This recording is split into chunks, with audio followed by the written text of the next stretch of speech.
کی جو بیل اسلام آباد ہائی کورٹ میں لگی ہے وہ جنرل الیکشن سے پہلے اس کا فیصلہ نہیں ہونا چاہیے، بیل نہیں ملنی چاہیے جنرل الیکشن سے پہلے۔ یہ چیف جسٹس پاکستان اپنے رجسٹرار کو کہہ رہے تھے کہ آپ اسلام آباد ہائی کورٹ کے جسٹس میاں عامر فاروق تک یہ پیغام پہنچائیں۔ اس کے بعد رانا شمیم صاحب نے لکھا ہے اپنے ایفیڈیوٹ میں، جو کہ انڈر اوتھ دیا ہے، انہوں نے حلف اٹھا کر دیا ہے کہ چیف جسٹس پاکستان کی جسٹس عامر فاروق صاحب سے بات ہو گئی اور وہ مطمئن ہو گئے کہ پیغام پہنچ گیا ہے، اور اس کے بعد ان کی طبیعت بہت اچھی تھی، اچھے موڈ میں تھے۔ اور یہاں پر رانا شمیم صاحب نے یہ بھی کہا ہے کہ آپ نے کیوں اس قسم کے پیغام جو ہیں ایک کیس میں مداخلت کی ہے کہ آپ میاں نواز شریف کو ایک جعلی کیس میں جو سزا دی گئی ہے اس میں بیل ہونے سے بھی روک رہے ہیں، ٹیلی فون کال کر رہے ہیں۔ تو چیف جسٹس نے کہا کہ رانا صاحب آپ یہ معاملات نہیں سمجھتے ہیں، گلگت بلتستان کا ماحول کچھ اور ہے اور پنجاب کا ماحول کچھ اور ہے۔ یہ بیان رانا شمیم صاحب نے از خود بغیر کسی دباؤ کے یہ جاری کیا ہے، اور ٹیلی ویژن پر جب ان سے سوال کیا گیا، پریس کے لوگوں نے بھی سوال کیا، تو انہوں نے اس کی تصدیق کی ہے کہ ہاں میں نے یہ اسٹیٹمنٹ انڈر اوتھ دیا ہے، یعنی یہ حلف کے تحت میں نے یہ بیان جاری کیا ہے۔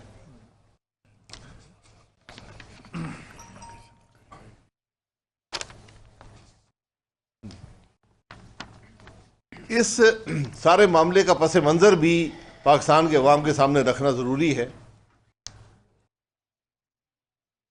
میاں نواز شریف صاحب کو ایک اقامہ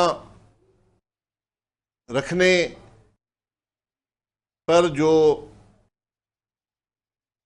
ایک معمولی سی رقم کمپنی کی طرف سے ملتی ہے، وہ نہ لینے پر سپریم کورٹ نے ٹرائل کورٹ بن کر ان کو نااہل قرار دیا اور وفاقی حکومت پاکستان کی ٹوٹ گئی۔ سپریم کورٹ خود ٹرائل کورٹ بنا اور یہ فیصلہ دیا گیا۔ یہ پاکستان کے لیگل ریکارڈ کا حصہ ہے۔ حکومت ٹوٹ گئی، اس کے بعد میاں صاحب کو نااہل قرار دیا گیا، پھر سیاست سے علیحدہ کیا گیا، پھر ایک پاناما کے معاملے میں ایک ریفرنس تھا نیب کا جو چلا، اس پر سپریم کورٹ کی طرف سے ایک مانیٹرنگ جج اپوائنٹ کیا گیا۔ یہ پاکستان کی تاریخ میں اس کا کوئی پریسیڈنٹ نہیں ہے، اس کا کوئی اس سے پہلے ایسا واقعہ کبھی ہوا نہیں ہے کہ سپریم کورٹ کیا کہ ہائی کورٹ کا جج بھی مانیٹرنگ جج کے طور پہ مقرر کیا گیا ہو۔ ڈے ٹو ڈے بیسس پر ٹرائل ہوئی۔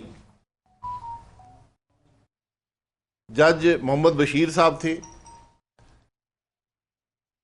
تمام جو ریکارڈ ہے اس میں نواز شریف صاحب کا کوئی نام نہیں تھا، نہ ہی مریم نواز صاحبہ کا نام تھا۔ یہ سب چیزیں ریکارڈ کا حصہ ہیں۔ لیکن جب میاں صاحب اپنی اہلیہ کی عیادت کے لیے جو بستر مرگ پر تھیں، ملک سے باہر تھے، پاکستان میں الیکشن ہو رہے تھے، پاکستان کی سابقہ حکومت کے وزیر اعظم، پاکستان کی سب سے بڑی پارٹی کے روئے رواں 6 جولائی کو عین الیکشن کے درمیان ان کو نیب عدالت میں ڈے ٹو ڈے ٹرائل کے بعد کنوکٹ کیا گیا۔ 13 جولائی کو میاں نواز شریف صاحب ملک واپس آئے، اور اپنی بیٹی کے ساتھ جیل چلے گئے۔ 16 جولائی کو انہوں نے اپیل دائر کی اور 17 جولائی کو یہ اپیل لسٹ ہوئی۔ 17 جولائی کو سابقہ چیف جسٹس پاکستان ثاقب نثار صاحب گلگت بلتستان تشریف لے گئے، اور یہ سارا عمل جس کو رانا شمیم صاحب نے حلف کے تحت یہ بیان دیا ہے، یہ آج پاکستان کے عوام کے سامنے ہے، یہ ہر پاکستانی کے پاس آج موجود ہے۔ یہ آپ کے سامنے میں کر دیتا ہوں، لیکن یہ ہر آدمی جو واٹس ایپ رکھتا ہے، جو ٹویٹر رکھتا ہے، جو بھی سوشل میڈیا ہے، یہ اس پر ہر آدمی کے پاس موجود ہے، اس کو آپ دیکھ سکتے ہیں۔ اب بات یہ ہے کہ حقیقت کا علم 3 افراد کو ہے۔ پاکستان کے سابق چیف جسٹس ثاقب نثار صاحب، گلگت بلتستان کے سابق چیف جسٹس رانا شمیم صاحب، اور اسلام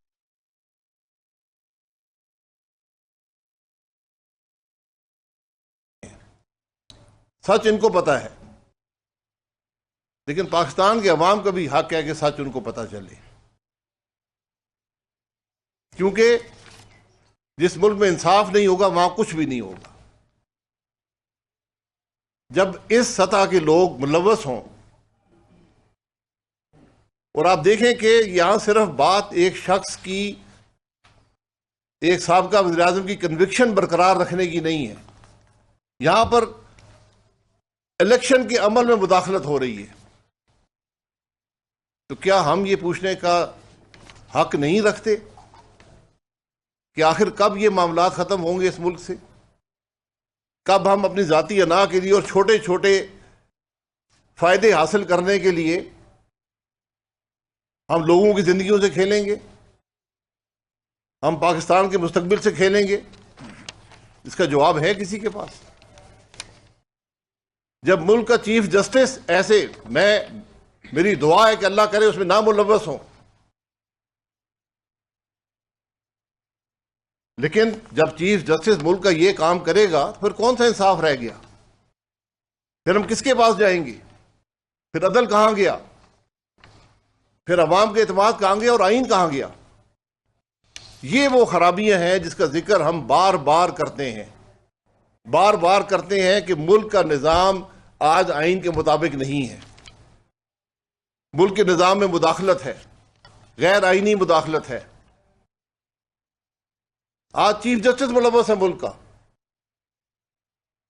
دوسرا چیف جسٹس کہہ رہا ہے، ایک سٹنگ جج اسلام آباد ہائی کورٹ کا نام آیا ہے، کیا ہم اس کو معمولی بات سمجھ کر بھول جائیں؟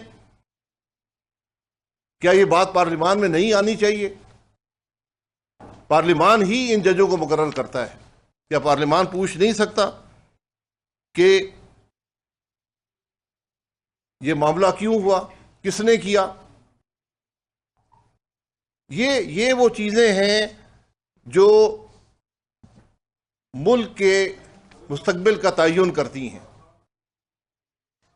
آج عام آدمی یہ کہتا ہے کہ اگر اس ملک کے 3 دفعہ کے وزیر اعظم کو، محمد نواز شریف کو انصاف نہیں ملے گا تو مجھے کب انصاف ملے گا؟ جب اس ملک کا سب سے بڑا جج مداخلت کر کے یہ کوشش کرے گا کہ اس شخص کی بیل تک نہ ہو سکے، تو پھر آپ یہ سوچ لیں کہ جو جج بشیر محمد تھا اس نے فیصلہ کیسے کیا ہوگا۔ یہ وہ معاملات ہیں جو پاکستان کے عوام کے سامنے رکھنا ضروری ہیں، اور ان کا آج کچھ ہونا ضروری ہے۔ ہم یہاں ایک بلڈنگ بن جاتی ہے 20 سال پہلے، اس کو ڈھونڈتے رہتے ہیں، گرانے کی کوشش میں رہتے ہیں۔ یہ کہ ثاقب نثار صاحب ہسپتالوں کے چکر لگاتے تھے، ڈیم بنانے کی کوشش کی۔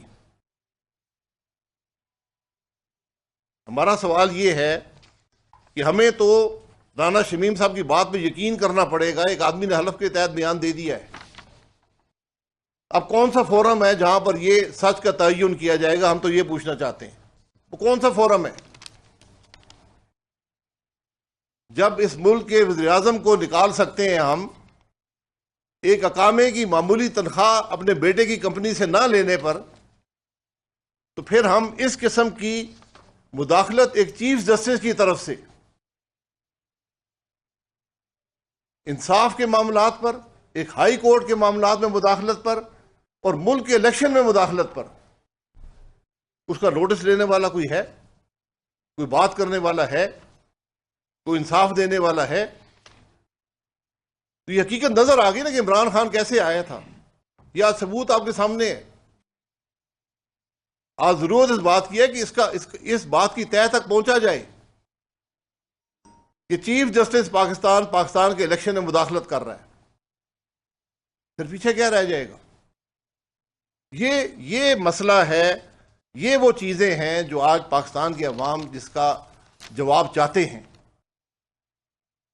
کیونکہ جو آج مہنگائی ہے، جو آج عوام کی تکلیف ہے، جو ملک کی مشکلات ہیں، یہ اس کی جڑ ہے. جب آئینی ادارے اپنی حدود میں نہیں رہیں گے، مداخلت کریں گے، الیکشن میں مداخلت کریں گے، تو پھر عوام کو مہنگائی کا سامنا کرنا پڑے گا. یہ ہمارا سوال ہے اور ہم اس کا جواب چاہتے ہیں. جس دن اس کا جواب آئے گا، ہم یہ سمجھیں کہ اس دن ملک میں کوئی آئین ہے، کوئی عدل کا نظام ہے، کوئی انصاف کا نظام ہے. بہت شکریہ. جی صاحب، جیسے آپ نے بھی کہا نامے کے حوالے سے، تو ساتھ آپ نے یہ بھی کہا کہ تمام حقائق جاننا چاہیں گے. ابھی قومی اسمبلی کا اجلاس بھی چل رہا ہے، سینٹ کا اجلاس بھی چل رہا ہے، اور ایک مشترکہ اجلاس کی چہلگوئیاں بھی ہو رہی ہیں. کیا پاکستان مسلم لیگ نون اس معاملے کو پارلیمان میں باضابطہ طور پر لے کے جائے گی تحریک التوا کی صورت میں، یا پھر اسپیکر قومی اسمبلی سے کہے کہ اس معاملے پر اوپن بحث کرائی جائے؟ کیا اس طرح کی کوئی تجویز آپ دیں گی مسلم لیگ نون کی طرف سے؟ میرے بھائی بالکل تجویز دے گی. آج تک نہ تحریک التوا اس ایوان میں آئی ہے، نہ کسی عوام کے مسئلے پر بات ہو سکی ہے، ورنہ ہمیں یہاں بیٹھنے کی ضرورت نہیں تھی. دی ہے، تباہی دی ہے.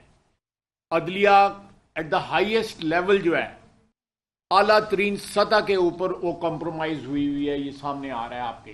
اور اس کا کیا علاج ہے؟ جب آئین جو ہے اس کے آپ چیتھڑے اڑا دیں، آئین جو ہے وہ شیٹر ہو جائے، تو اس ملک میں باقی قانون کی کیا حیثیت رہ جاتی ہے؟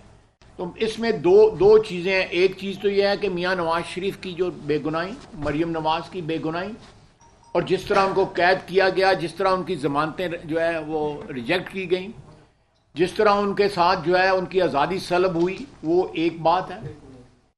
اور دوسری بات یہ ہے کہ اس کو ڈائریکٹلی، جس طرح شاہد صاحب نے کہا کہ الیکشن کے اوپر اثر انداز ہوئے، اور اس الیکشن کا جو رزلٹ آیا وہ تو 4 الیکشنوں کے حلقوں کی بات کرتا تھا عمران خان، اور 35 پنکچروں کی بات کرتا تھا. یہاں تو سارے کا سارا الیکشن، اور ان تمام حلقوں میں ہم دوبارہ جیتے. وہ 4 حلقوں کی جن کی بات کرتا تھا، ہم دوبارہ جیتے. 2018 میں بھی جیتے، ان میں میرا بھی حلقہ تھا. تو یہ سارا پروسیس جو ہے فلاڈ ہے.